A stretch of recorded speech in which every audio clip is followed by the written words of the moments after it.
My parents forced me to lose weight for my sister's wedding, but after my transformation, they couldn't handle my success. Growing up, I was always an overweight child. I've always been bigger than the majority of the other kindergarten students. While my peers were still figuring out what made them distinctive, my size had already stood out. As I grew older, the weight I carried became more visible. By high school, I was indisputably overweight, and my shape and girth served as a continuous reminder of my differences. College was not much different. While some of my peers began to find who they were or explore new aspects of themselves, I stayed stuck in the same identity, overweight and occasionally fighting with it. It wasn't easy being the bigger kid. It exposed me to continual ridicule, mockery, and nasty comments from people who didn't know or cared to understand me. Growing up, I was bullied more than I care to recall. Classmates teased me mercilessly. Their insults ate away at me, creating profound doubts and self-doubt that felt impossible to overcome. They'd call me names, tell cruel jokes, and I'd frequently be the punchline. I was always singled out, as if I were somehow unworthy of affection or companionship. I was continually excluded from games, parties, and gatherings. It felt like I was always on the outside, watching everyone else go through the regular ups and downs of childhood and adolescence from a distance I couldn't reach. These years of bullying influenced how I perceived myself and responded to the world. I felt out of place with others, so I sought sanctuary in books. I lost myself in literature and stories that helped me escape my daily troubles. Books did not judge me. They did not ridicule me. I became known as the nerd, and I didn't like it all that much. Bonnie, my younger sister, was very different from me. She was only a year younger than me and possessed an effortless charisma that drew others to her. Bonnie thrived in social situations, whereas I was shy and reserved. She had a fascinating personality. She could go into a room and instantly have everyone smiling, laughing, and absolutely fascinated by her. Bonnie didn't just make friends easily. She seemed to have an intrinsic ability to persuade people to support her, almost as if she were the sun around which everyone gravitated. Regardless of our differences, I adored her. I took my job as her older sister seriously, feeling fiercely protective whenever she needed it. When she began attending the same high school as mine, I was overjoyed. Initially, being Bonnie's older sister made me feel proud, as if I had a particular place in her life. However, as she grew older, things began to alter. As Bonnie settled into high school and began to create her own personality, I saw a difference in how she perceived me. She began to see how different we were, and how differently we were treated. Whereas I was the bookish, quiet kind, she was vivacious and popular, someone who rapidly established herself among the cool circle. I observed as she became aware of my eccentricities and insecurities, which had previously made me appear uncool. Bonnie began to distance herself from me as she found new pals. She would then try to actively ignore or avoid me in school. That hurt. It genuinely pained me that my own siblings saw me as inferior. Nonetheless, I did my best to accept her decision and give her the distance she appeared to require, even though it hurt to think I was losing not only my sister but also a friend. But, gradually, Bonnie stopped ignoring me and began to associate with others who made me feel like an outcast. Bonnie and her pals would take advantage of any opportunity to humiliate me whenever we met in the corridors or at lunch. They'd taunt me in front of other students or, worse, try to trip me as I passed past with my lunch tray, just to make everyone laugh. It felt like I was losing her, not to new people, but to the same taunting and abusive conduct I'd been subjected to for so long. I was always on guard, attempting to avoid not just my peers' criticism but also the humiliation inflicted by my own sister. It hurt a lot, especially because it came from someone I had always admired and looked up to. When Bonnie invited her friends over, they would all gang up on me at home. They would rush into my room without knocking, then laugh and gesture to my body. They'd fling insults like geek and fatty at me like they were nothing. I felt like a zoo animal, as if I were their source of entertainment. When they entered my personal space in my room, I felt small and alone, as if I were an alien in my own home. I tried to explain it to my parents several times, hoping they would realize how tough it was for me to deal with Bonnie's conduct. But every time I brought it up, they dismissed my worries. They'd smile and defend her acts, claiming that this is how siblings bond, that Bonnie was only playing around with me. They told me it was harmless, even suggesting that I loosen up and stop taking everyone's taunts so seriously. They told me that I was older and should be more patient and resilient. So, not only did I face years of bullying from my peers, including my own sister, but my concerns were repeatedly rejected by my parents. It made me feel isolated, as if no one in my own family realized or understood how deeply it hurt. The only time I ever felt properly noticed by our parents was when I received my grades. Academics had always come effortlessly to me, and I became accustomed to receiving high grades. In a way, it was the one area where I felt superior to everyone else. It was also the one way I could make my parents proud, the one part of my life that they appeared to actually care about. My parents enjoyed bragging about my accomplishments to friends and relatives, portraying me as the family scholar, as if my grades were evidence of their parenting prowess. But Bonnie detested the analogies. She was not an academic overachiever, nor did she want to be, but our parents' repeated reminders of my accomplishments made her resentful. They put my grades up as an example, meaning that she needed to do the same. I could always tell she was frustrated and angry, which is probably why she did what she did to me. Bonnie would occasionally attempt to destroy my hard work in order to get back at me. She would sneak into my room in the middle of the night and grab my homework, often just before a major task was due. I'd wake up the next morning to find my perfectly completed work stolen. Panic would set in, and I'd feverishly hunt through my books, papers and files, becoming increasingly anxious with each passing minute. And there she'd be, smirking, watching me from the doorway, relishing every moment of my anxiety. To her, it was a minor victory, a way to bring me down a peg and remind me that I wasn't invincible. She understood how important my grades were to me, how much of my self-worth I had invested in them, and she enjoyed disturbing that aspect of my life. I only found out about her stealing my assignments years later, when she drunkenly admitted one evening. My relationship with Bonnie has softened over time, but we are still far from close. You could say we've matured a little, and some of the animosity from our youth has dissipated. However, the strong closeness that siblings often enjoy did not fully emerge between us. After graduation, I moved out and started a new life in a new city, with an interesting job and new chances, which meant I didn't see my family as much. As time passed, our communications became limited to occasional phone calls or texts. So, last year, when I scheduled a summer visit home, I was truly excited to see everyone. It had been a long time since we'd all gotten together as a family, and I was excited to catch up and reconnect. However, not everything went as planned. Our family lunch began well enough. Everyone appeared delighted to see me, and for a moment, it felt like old times. That changed, however, when Bonnie unexpectedly revealed her engagement. None of us saw it coming, and we initially assumed she was joking. However, it was instantly apparent that she was serious. She proudly put out her hand, displaying a gorgeous ring, and I couldn't help but remark how exquisite it was. I was genuinely happy for her, delighted that she had finally met someone she loved and who loved her back. Almost as soon as the congratulations subsided, Bonnie turned to me and inquired about my recent activities. I told her about my profession, my life, and how rewarding things had been for me. Before I could finish, she cut me off. "I can't help but say this," she started, smirking. "But why are you still fat? If your life is truly amazing, shouldn't you have shed weight by now?" Her remarks hit me like a slap, reawakening old insecurities that I thought I had overcome. The room became uncomfortably silent, and I could feel everyone's gaze on me, waiting to see how I would respond. I merely shrugged and tried to laugh awkwardly at her comment. But my parents immediately joined in to criticize me. They began discussing how I was still obese and unmarried, and how they were concerned I would never have children. I felt so mortified hearing them talk like that. My accomplishments, the work I was proud of, the life I had made for myself in another city, didn't seem to matter in their eyes. They were just concerned with my weight and the fact that I did not have my own family. As my parents and sister continued to talk about me, their comments wound deeper than I imagined. I had spent years eventually discovering myself, gaining confidence and freedom. But in those moments, I felt like the same nervous, awkward teenager I had always been, anxious for my family's acceptance and approval. My parents then applauded Bonnie for getting engaged before me and expressed their pride in her. To them, I was the inferior child, successful, but not quite enough. What was supposed to be a happy family reunion had swiftly turned into a heartbreaking reminder of old scars. At that point, I felt more like an outsider than ever. Bonnie did not stop. She continued to ask probing questions. "So, when are you getting married? Do you even have a boyfriend?" She was blatantly mocking me in front of everyone by bringing up my romantic life. My parents soon jumped on the subject, agreeing with Bonnie that it was past time for me to find someone before it was too late. They pointed out how Bonnie, being younger, was settling down before me, whilst I, the older one, was wasting my life away at work. I attempted to argue that I liked my life the way it was, that my work and freedom provided me with fulfillment. My career paid well, and I was passionate about it, so why did I need to meet a spouse or have a child to be happy? "I am content just the way I am," I informed them. But my words didn't appear to register.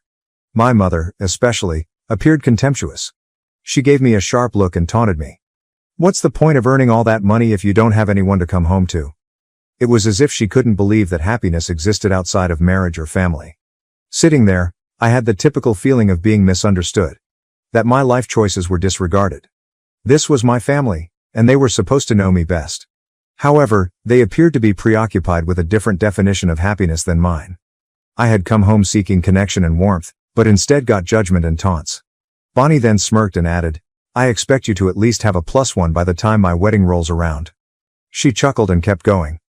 I don't want people thinking my sister is some old miserable woman all alone while I'm getting married. The comment stung. I simply shook my head and assured her I'd try.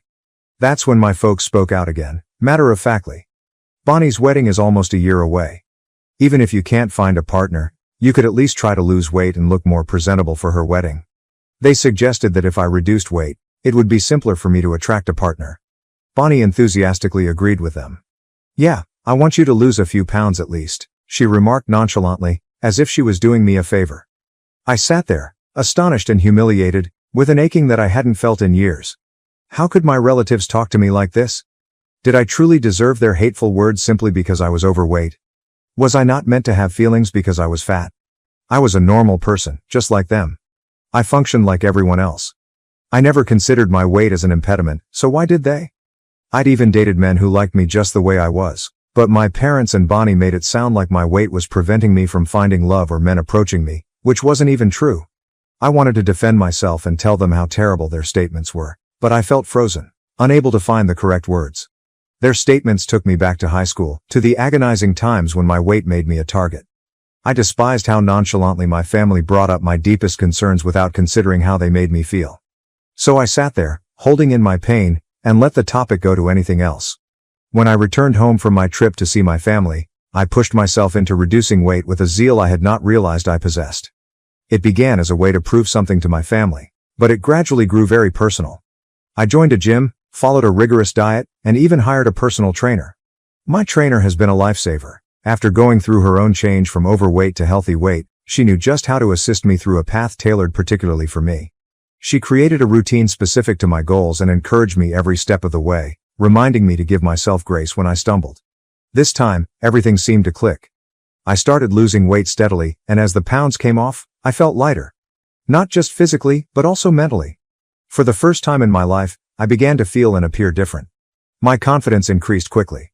I used to assume that decreasing weight wouldn't have much of an influence, but it has. People see me differently today. Strangers are nicer and more attentive. Friends and colleagues see me with fresh respect. I can't deny that this seems like a validation I've never gotten before. It's as if I've suddenly become more noticeable than I was before. My new body brought a new sense of style. I overhauled my entire wardrobe, filling it with items I had only fantasized about wearing. I even opted for a full hair makeover, attempting a daring and trendy style that I would have been too afraid to try in the past. Perhaps it seems expensive, but I've never felt so good. I look in the mirror now and don't recognize the person staring back. It's like meeting a version of myself that I never knew existed. I'm proud of how far I've come, not just because I lost weight, but also because I gained confidence and self-assurance. With Bonnie's wedding just 2 weeks away, my family has invited me to fly down and join them for lunch next week to finalize the plans for her special day. But I don't feel like returning home. I don't want my family to ridicule me again or make me feel tiny, especially now that I'm finally feeling good about myself for the first time in a long time. I don't want to go to Bonnie's wedding anymore because of how she and my parents have treated me, but I know if I don't go, they'll be furious and give me a long lecture about how family is family and how, no matter how heartbroken I am, I must be present for Bonnie's big day. So, AITA, what happens if I do not attend my sister's wedding? Update 1. Wow, I'm overwhelmed by everyone's response. Some of your proposals are truly humorous. I can't believe you're encouraging me to show up and mess with my sister now that I've lost so much weight. Growing up as a fat kid had a negative impact on my self-esteem, particularly in terms of how I perceived myself. I struggled with self-doubt for a long time, always believing that I wasn't good enough or didn't measure up to others. But reading all of your responses has been a game changer. It's as if you've helped me see myself in a completely new light, and I'm finally starting to feel more confident than I ever have. In fact, I'm seriously considering turning up to my family's lunch and shocking them. They haven't seen me in a long time, and since I don't use social media, they have no idea how much weight I've dropped. It will be interesting to witness their reactions. Update 2. Okay, Reddit, you're not prepared for this upgrade. Grab some popcorn because things are about to get exciting. I decided to fly down to join my family for lunch. As I previously stated, I believed that when they saw me, they would be proud of the transformation I had undergone. After all, they were the ones who pushed me into it in the first place. Surely, they'd be overjoyed to see the positive improvements in me and finally recognize the effort I'd put in. When I walked into my parents' house, their jaws absolutely dropped. They looked at me, stunned, as if they couldn't believe I was the same person. After a time, they stammered, wondering if it was actually me. I gave them a big hug, thrilled with their reaction. They continually complimented my appearance, saying how beautiful I looked and how they couldn't believe it was me. However, when Bonnie came, the situation changed. She didn't notice me at first, disregarding me as if I were invisible, as she had done so many times before. But when I rose up to greet her, she did a double take, her eyes widening with surprise. She gave an odd, almost forced laugh before reaching over and pushing her fingers on my stomach, wide-eyed, as if she wanted proof that I had truly dropped all of that weight. My parents laughed at her reaction and explained that they too couldn't believe it at first. As we settled in for lunch, the subject turned to my makeover. Bonnie and my parents bombarded me with questions about how I had done it, marveling at how different I appeared. Their voices were full of surprise, as if they had never imagined I could look any other way. Bonnie, in particular, kept saying that she had never anticipated me to alter so dramatically after dropping weight. Then she dropped this gem. When I first asked you to lose weight, I never expected you to look this pretty. I didn't even know you had that jawline. And those ankles beneath all that fat. I hesitated, attempting to maintain my cool, and smiled at her before reminding her. Bonnie, I've always been pretty. Losing weight just enhanced my features. Bonnie, on the other hand, contended that there was something more about me that was distinct. Then she had the courage to ask, did you have some surgeries done on yourself? Because there's no way you look this good by yourself. I could feel my blood starting to boil. The hubris to believe that I required surgery to look attractive when, in fact, I had worked so hard to get my current appearance. I looked her directly in the eyes and replied, wow, Bonnie, it's amazing that you think that little of me. No surgery, just a lot of hard work and self-love. Something you might want to try sometime. Bonnie's expression changed from surprise to displeasure, but I didn't care. It felt amazing to finally say something and put her in her place. Before she could react, my parents jumped in, attempting to smooth things over in their own way. You shouldn't be offended, my mother replied. The three of us have just never seen you look this way before. Honestly, you look even more beautiful now than Bonnie does, and she's the one getting married. Bonnie appeared much angrier following Mom's remark. I simply ignored her and concentrated on my food, allowing my sister to seethe in her rage. Then my mother joined in. You know, I was thinking, maybe you should go back to your original hair color. I think you'd look even better with your natural shade. This blonde look makes you stand out too much. Maybe you should just go back to your old look. Bonnie and my father quickly agreed with her. My dad concurred with my mom and said, Bonnie has always been the blonde daughter of the family, and you were the brunette. So, it would be a good idea for you to go back to your original hair color. It might make you look more like yourself. Hearing their statements, I was taken aback. I suddenly felt like the three of them were ganging up on me, attempting to bring me down. My hairstylist had suggested that I change my hair color to blonde because it better matched my skin tone and complexion. It had nothing to do with attempting to outperform or overshadow my sister. I could see why Bonnie was jealous of me. I looked nice now, but I couldn't figure out why my folks were so unhappy with me. It was as if they wanted to transform me back into who I was, despite the fact that they had wanted me to be more acceptable for their darling daughter's forthcoming wedding in the first place. But now that I did, they couldn't accept who I had become. Instead of recognizing my progress, they sought to undermine me. I finally questioned my parents. What's your problem? Why can't I be blonde too? Does my sister own that color or something? I paused, annoyed. No, she doesn't. I can be blonde or brunette. It's my choice. Why does it even matter to you so much? I couldn't understand why they were so obsessed on my returning to my former self, as if my appearance had to match who I was. Before, my mother scoffed at me and claimed that I was purposefully attempting to undermine Bonnie's wedding by making an effort to stand out with my appearance. Bonnie joined in, stating, with your weight loss, you're already going to stand out, so do you really need to take my hair color too? My father, as usual, agreed with them, telling me that I was being difficult for no reason and that, as Bonnie's sister, I should be more tolerant. I couldn't believe what I heard. It was not about stealing anything, It was about having the ability to do whatever made me happy. But instead of supporting it, they were all concerned about how it would make Bonnie uncomfortable. "You know what? I'm done with this," I murmured, the words almost burning as they from my lips. "The three of you are so caught up in your own negativity that you can't even accept that I've changed. The truth is, I've always been amazing just the way I am, but none of you ever saw it. Now, even after I've lost weight, it's still not good enough for you. No matter what I do, it's never enough." I took time to process what I had just said. They only gazed at me, and it didn't matter.